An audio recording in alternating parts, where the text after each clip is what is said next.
Hello everyone, Lytro Storm here, and today I'm going to be remastering one of my first ever what ifs. What if Bulma was a Z fighter?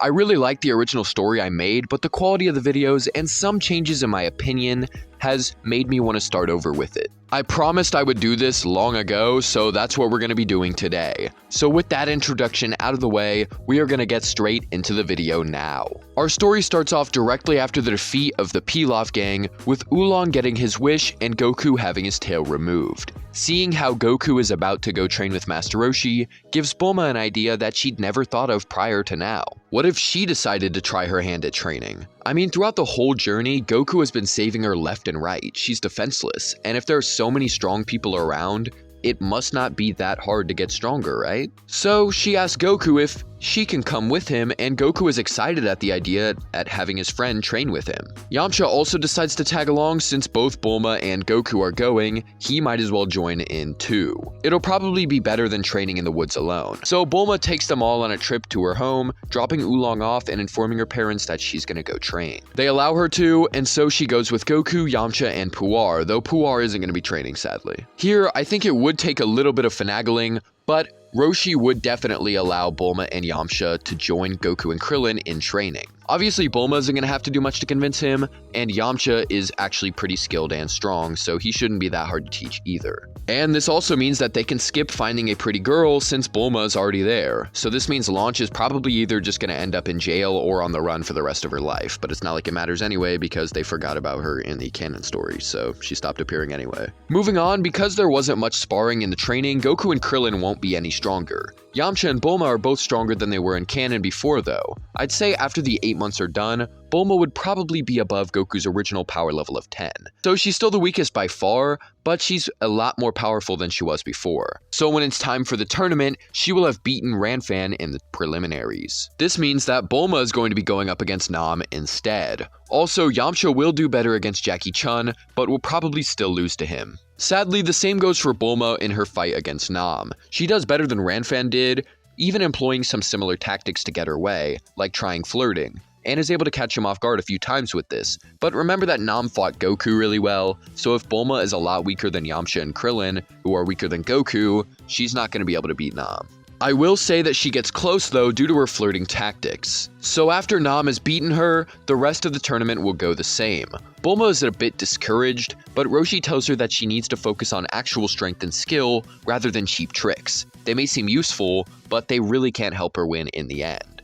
So she ventures back with Yamcha and Krillin to continue training under Roshi, while Goku goes after his 4-star ball. This leads to the same fights with the Red Ribbon Army, as well as some matchups with Bulma and Krillin. When they're in the cave together, the two get attacked by General Blue, and Bulma will at first try to use her flirting strategy, but when it doesn't work, she tries fighting him. With both her and Krillin together, they'd be able to fend him off until Goku arrives. After that, everything will play out as per normal.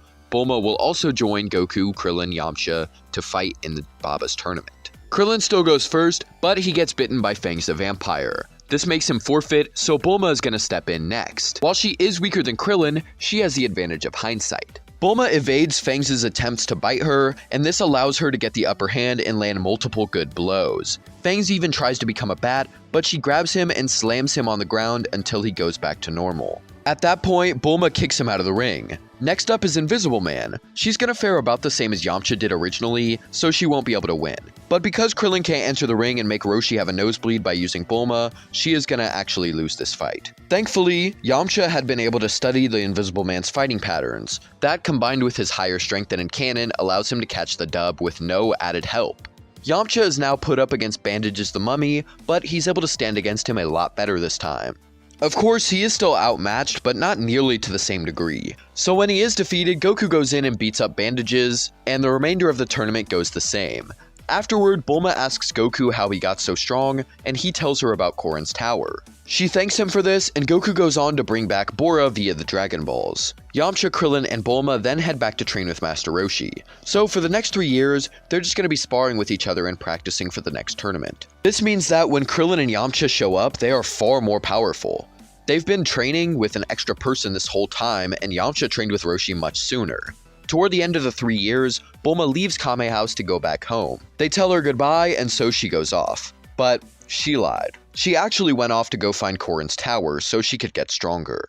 She's been the weakest out of all of them so far, so if she wants to surpass any of them, she has to go behind their back to get stronger. So, she sets off and eventually finds the sacred tower.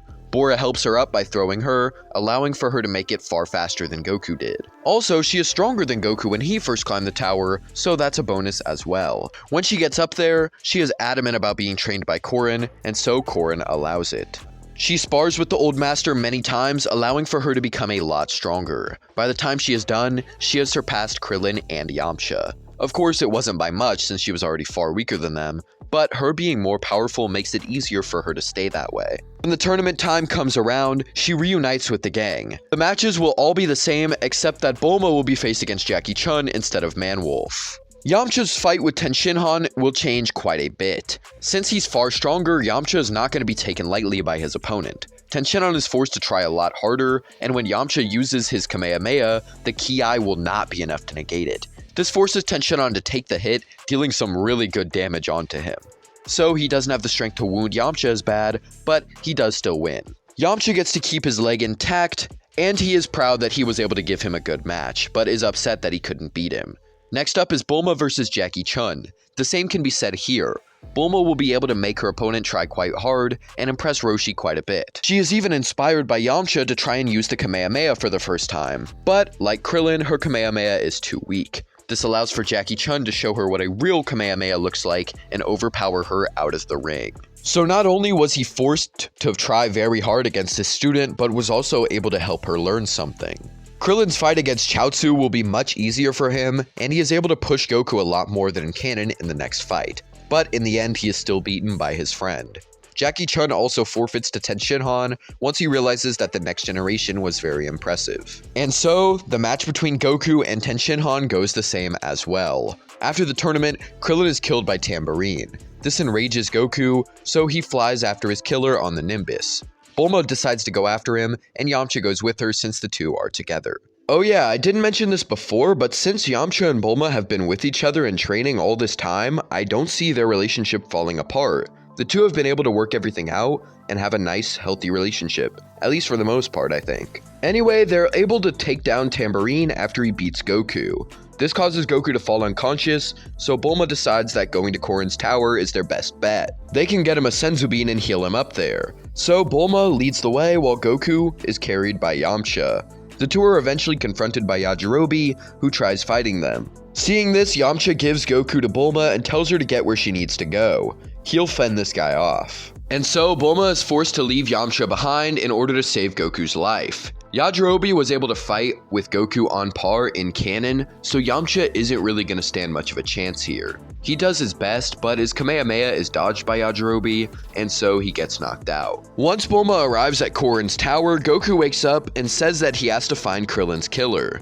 Bulma then informs him that they already dealt with him and that Yamcha stayed behind to fight some guy in the forest. But since Goku is okay now, they can go save Yamcha. They go back and find Yajirobe killing one of King Piccolo's kids. He then begins cooking him over a fire. Goku and Bulma jump out of the bushes, and Goku fights Yajirobe while Bulma wakes up Yamcha. They eventually get ready to leave, but that's when Demon King Piccolo arrives. Yajirobe hides in fear as the Demon King prepares to fight Goku and the others, but he's not going to do nearly as well, since Goku has the help of both Yamcha and Bulma this time. The three working together makes them a tough match for King Piccolo. It forces him to blindside Yamcha and then grab Bulma. He threatens Goku that he'll kill her if he doesn't give up the Dragon Ball, and so Goku gives it to him. King Piccolo then takes Bulma into his ship, thinking that this bargaining chip might be really useful if Goku tries to confront him again. And then, of course, he leaves. Goku is angry that he couldn't save Bulma, but there's nothing he could do with this level of power. He heads over to Yamcha, seeing him even more injured than he is. Goku yells at Yajirobe that he needs to help them as he just sat back and didn't do anything before. So Yajirobe takes Yamcha and Goku to his car and drives them to Korin's tower. Meanwhile, Bulma is in King Piccolo's ship as she had been knocked out by the Demon King and she's now tied up. The Pilaf gang and Piano are forced to watch her and make sure she doesn't escape. They've all got weapons, and Bulma is hurt from her fight with King Piccolo. Plus, she has no clue how strong Piano is compared to the other kids, so getting free is a no-go. Bulma asks where the Demon King is, and they respond that he's getting the remaining Dragon Balls from some other guys. That bit of information alone is enough to make Bulma know who it is. It's Roshi and the others. She wants to break free, but she knows she can't as it's too risky, so she tries reasoning with the Pilaf gang. They've had their differences before, but King Piccolo isn't going to help them. With his strength, once he's gotten the Dragon Balls, he'll have no use for them anymore. Pilaf gets angry at her words, telling her to shut up, but Shu says that it's probably true. Mai and Shu are both scared of what's to come, and Pilaf asks how they'd know if it'd be any better setting her free. Bulma promises that her and her friends will stop King Piccolo, and when they do, they'll give them jobs at Capsule Corp. The Pilaf gang obviously knows about that corporation, and it'd be a very wealthy job, and they'd be able to continue creating their contraptions. Plus, that lifestyle sounds a lot better than getting scrapped by King Piccolo after he gets his wish. After some daydreaming about the money they'd make, Pilaf finally agrees, and they untie Bulma. Piano turns around, asking what they're doing, but Bulma off-guards him and takes him down in one hit, seeing that he's not actually that strong. She grabs at her wound and takes a look outside. There, she finds King Piccolo fighting Master Roshi. If Roshi isn't winning that fight, she won't be much help in her current state. But where are the others? She looks harder, seeing both Tenshinhan and Chaozu hiding away. Bulma decides to pilot the ship and fly off. This will help them escape and force King Piccolo to work harder to get around after this. When the job is done, they'll come back for whoever survived. As the ship begins flying away, King Piccolo notices this and tries to blast it, but Roshi stops him by using the Mafuba. It does still fail though, leaving King Piccolo to kill Chaozu and use the Dragon Balls to restore his youth.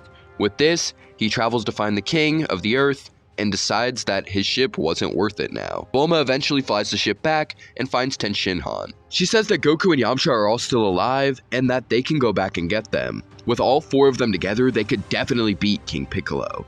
Tenshinhan declines this offer, instead choosing to stay behind and learn the Mafuba. It's the only move that can stop the Demon King now that he's got his youth. So Bulma leaves Tenshinhan and takes the ship to go find Goku and Yamcha. She sets her sight on Korin's tower and pilots the ship to hopefully catch up with them and help save the world. And with that, we are going to leave off for this first part. We've already covered most of the original series, so I think it's fine if we stop now. Also, I know Bulma has kind of just been a standard Z fighter so far, just like another strong guy who knows ki, but trust me, with her alliance with the Pilaf gang coming up, that is not going to be the case for much longer. If you want to see the series continue and see her progression, be sure to drop a like on the video. But as always, tell me if you liked this part, tell me what you think will happen next, comment your requests for future videos, and subscribe. Thank you for watching. Have a great day.